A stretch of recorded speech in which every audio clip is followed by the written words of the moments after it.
말 안 들으면 망태 할아버지가 잡으러 온다.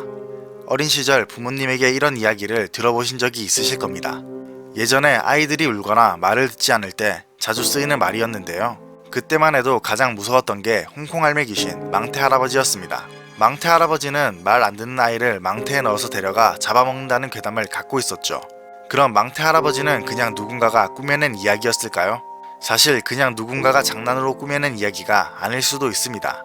망태 할아버지가 생겨난 이유에 대해서는 가장 크게 두 가지 설이 있습니다. 첫 번째로는 나병 환자 유래설이 있습니다.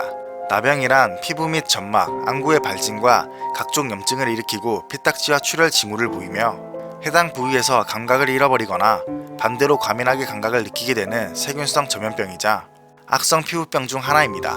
나병 환자들은 감염이 거의 되지 않는다는 것을 몰랐던 당시 사람들은 전염될지도 모른다는 공포와 썩어가는 피부를 보며 거북스러워했습니다.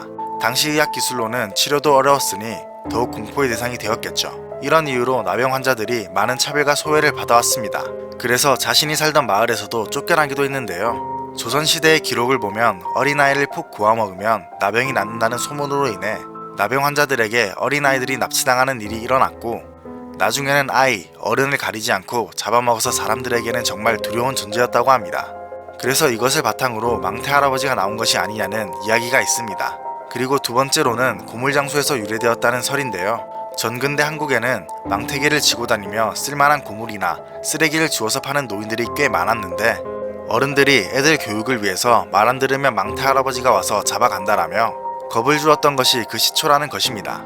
그 당시만 해도 늦은 밤 골목 이곳저곳을 애들 몸뚱이만한 망태를 들고 돌아다니며 쓸만한 고물을 뒤적거리는 할아버지들의 모습은 천진난만한 아이들에게 공포의 대상이 되곤 했기에 나름 신빙성이 있는 이야기이며 실제로도 나이 지긋하신 분들 대다수는 앞서 말한 나병 환자 유래설보다는 고물장수 유래설을 주로 언급하시는 게 대부분이라고 합니다. 다만 이 경우 망태 할아버지 이야기가 북한에까지 퍼진 유명한 이야기인데 비해 시대가 맞지 않는다는 점 때문에 확실한 유래라고 보기는 어렵습니다. 때문에 앞서 언급한 두 가지 이야기가 결합되어 망태 할아버지가 탄생했다고 보는 게 맞을 듯합니다. 이 외에도 망태 할아버지가 고주망태란 표현에서 왔다는 이야기도 있는데요. 술 취한 할아버지가 아이를 잡아가선 화가 풀릴 때까지 죽도록 때린다는 것입니다. 고주망태라는 말이 원래 술을 빚을 때 술을 짜내고 남은 찌꺼기를 뜻하는 고주를 담은 망태를 의미하는 만큼 아주 신빙성이 없진 않습니다. 사실 이 망태 할아버지는 우리나라뿐만 아니라 전 세계에도 비슷한 이야기가 전해지고 있는데요. 대표적으로 일본에는 성인 남성의 모습을 하고 우는 아이가 있으면 그 우는 아이를 억지로 가마니에 집어넣어서 데려가 버린다는 카마스 오야지가 있고 영미권에는 부기맨과 망태 할아버지가 비슷한 맥락의 괴담입니다. 또 이탈리아에서도 아이가 말을 듣지 않으면 그레코 레반테가 때리고 망태에 가둔다고 겁을 주곤 하죠.